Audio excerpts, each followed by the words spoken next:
Hello po mga kababayan, si Dante Maravillas. Dito muli tayo mga kababayan sa ating podcast, Life with Dante M. Brought to you by I Am Worldwide Amazing Pure Organic Barley Powdered Drink Mix from Australia. Yung mga gusto na mag-negosyo nito po, message lang po kayo sa amin sa aking Facebook account, Dante Maravillas or Dante Maravillas Vlog. Pwede din sa aking anak na distributor nito, Riz Maravillas. O ngayon, pag-usapan natin mga kababayan yung online gambling. Kasi may nahuli cam din dito sa atin. Habang nagsisesyon sa Congress, yung isang congressman, nahuli cam, ang sabi nag-online na gambling. Dalawang congressman. Yung isa, nakilala na po. Yan o. Ito, nag-react na to. Ito, hindi pa. Yan kasi hindi umayos. Napilitan yung isang congressman kasi may pressures na mula sa publiko at kapwa nila mga opisyal. Ang unang nag-react mga kababayan kasi kinuna ng reaction ng media si Senator Erwin Tulfo na dati man na congressman. Ito yung naging reaction ni Erwin Tulfo. Alam na po yung ethics committee doon, yung mag-discipline sa kanya, pero very frustrating when I saw that we were in session, we were on a break kahapon dyan sa lounge nung pinakita sa akin ng mga senador. Kilala mo ba ito? Sabi ko, hindi ko mamukhaan. Pero, come on. Nandun ka sa Congress. Oh, it doesn't matter kung boring yung botohan ng speaker. Magantay ka. Trabaho mo yun eh. There's a time kung sugarol ka, which is bawal, di ba sinabi na bawal pag government official ka magsugal, kung talagang hindi mo matiis yung kate, hintayin mo na lang, di ba? Correct. Hintayin mo hanggang matapos yung trabaho mo sa Kongreso or matapos yung trabaho mo sa gobyerno because pinapasweldohan kami ng taong bayan ninyo para magtrabaho, hindi para magsugal. Correct. Nakakahiya naman. You pay us thousands and thousands and then magsusugal lang. Number 2, bad example. Sinabi na nga ng gobyerno, bawal ang sugal. Bawal ka magsugal. Ba't ka nagsusugal? I hope the Congress will do something about it kasi nakakahiya. Sir, dapat din ba i-pursue yung nakita sa video? Kasi nga bawal ang online sugal, pero bakit meron siyang nasa cellphone Dapat niya? tanungin yung mababatas na yan.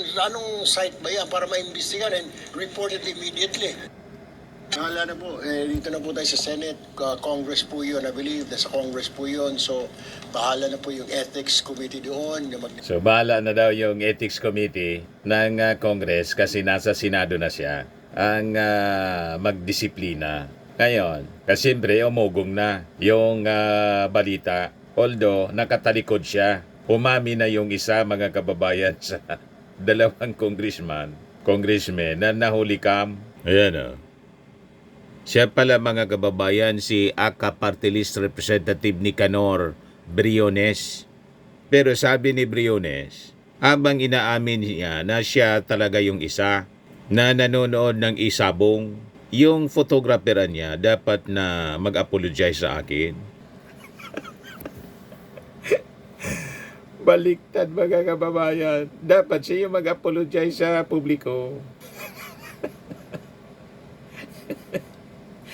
Yung photographer daw yung mag-apologize sa kanya kasi napicturan na nanonood siya ng isabong.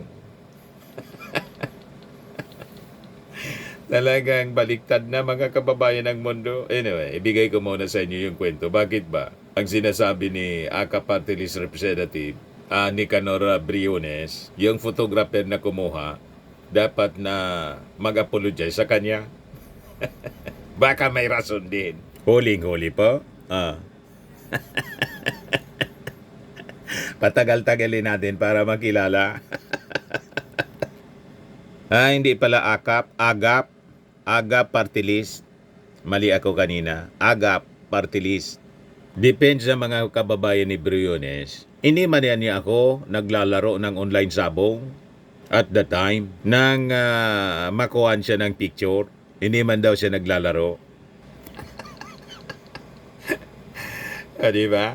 Dumipinsa mga kababayan. Hindi naman anya isabong, kaya ang tawag ko nga ay fake news. Sabi dito sa balita ng Manila Bulletin, on Monday morning during the first session day of the first regular session, Briones was photographed from behind by news lensmen while watching what appeared to be a cockfighting video. Naturally, the photos went viral. Yan ang gustong-gusto ng mga netizens. Pinapa-viral nila yung mga ganyang huli cam. Tulad ng nangyari doon sa Amerika, na huli cam yung nagyayakap ang CEO at saka yung kanyang empleyado natanggal, mga kababayan, natanggal sa trabaho, napilitan na mag-resign pala dahil sa kahihiyan. Nahuli kam yung pagyayakapan, mga kababayan. Nakayakap siya, nakapulupot doon sa kanyang kirida. Nasira pati yung pamilya. Ito, mga kababayan, kaya biglang nag-react si Congressman Briones. Ako nga, anya yan. Kasi siyempre, makikilala siya. Kaya lang anya, di man ako nag-iisabong. Dapat anya, mag-apologize sa akin yung kumuha ng picture sa akin. Di ba?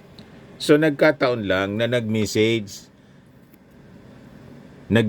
yung aking pamangkin at may nag-invite na sumali ako sa kanilang traditional na pasabong. Nakakuha ng depensa.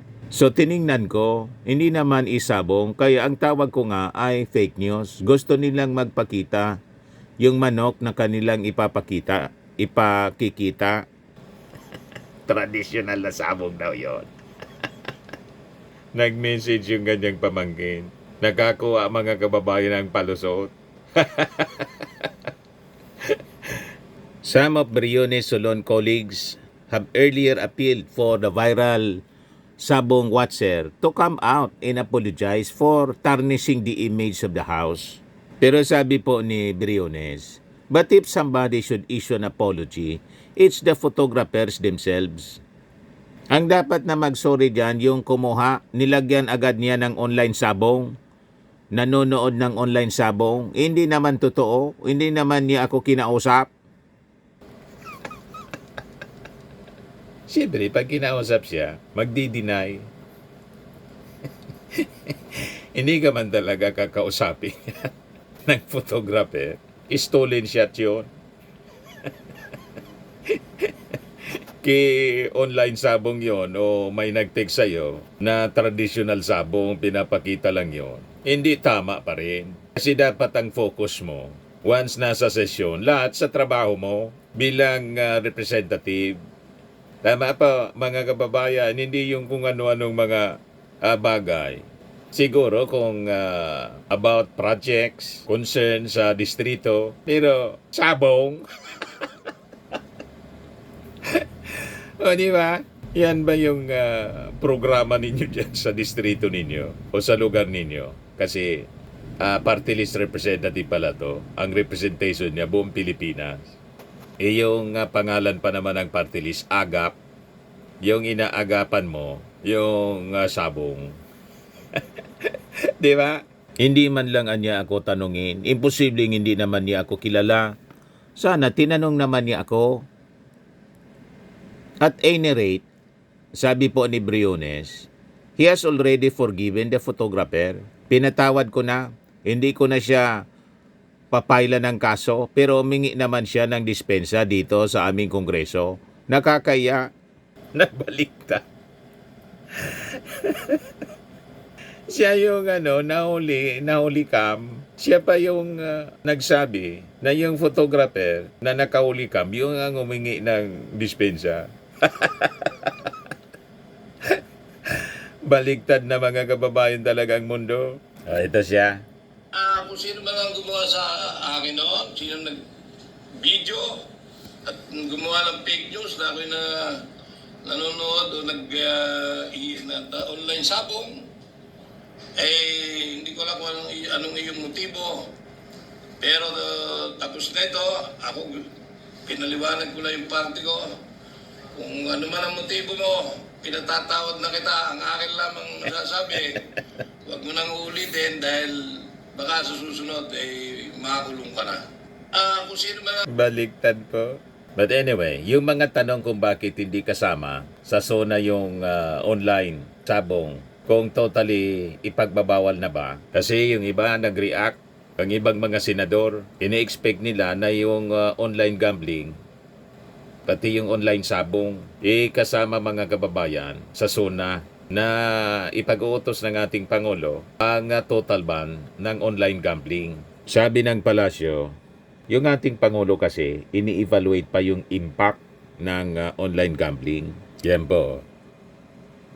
Sabi po ni Jose Castro, the President will not make a statement right away if the matter has not yet been thoroughly studied.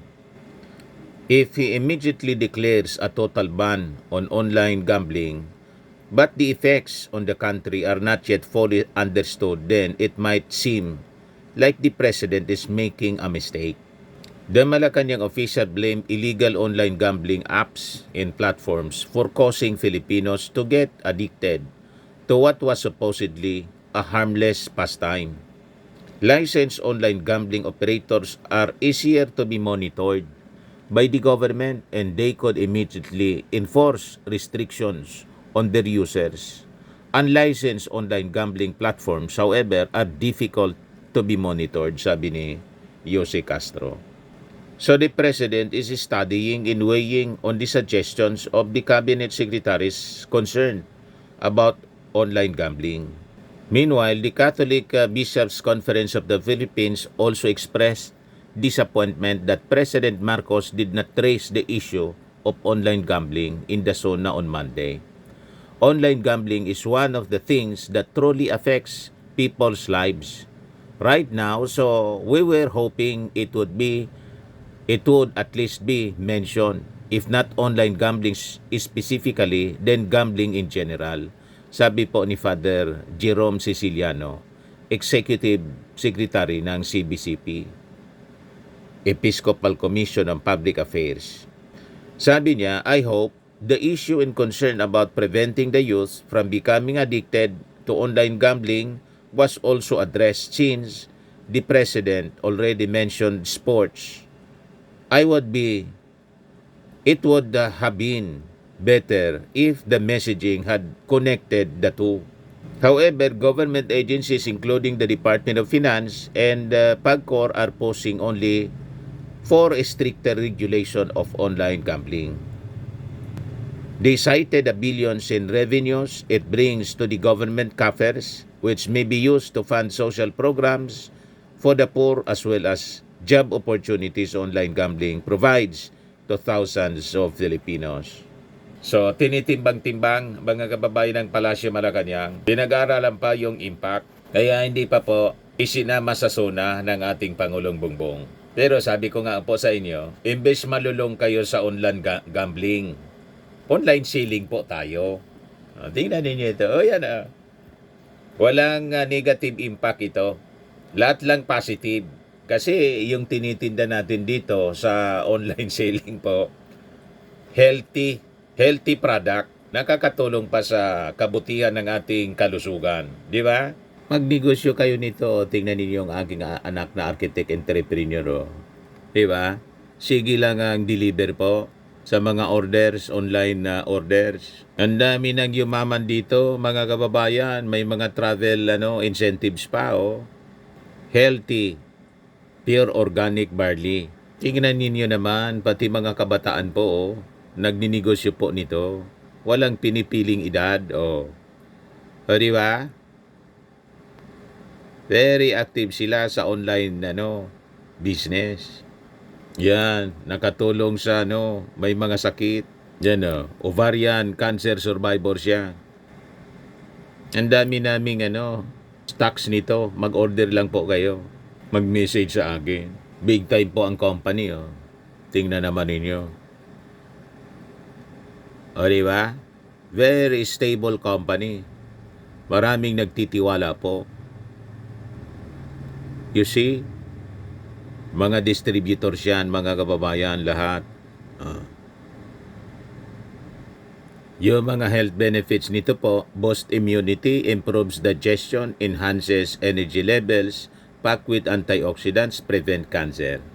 Kung gusto ninyo na magnegosyo nito, kontakin lang ninyo po kami o yung aking anak na architect entrepreneur Riz Maravillas. Huwag na po sa online gambling, masama yung epekto. Kung gusto ninyong maging addict kayo sa online selling.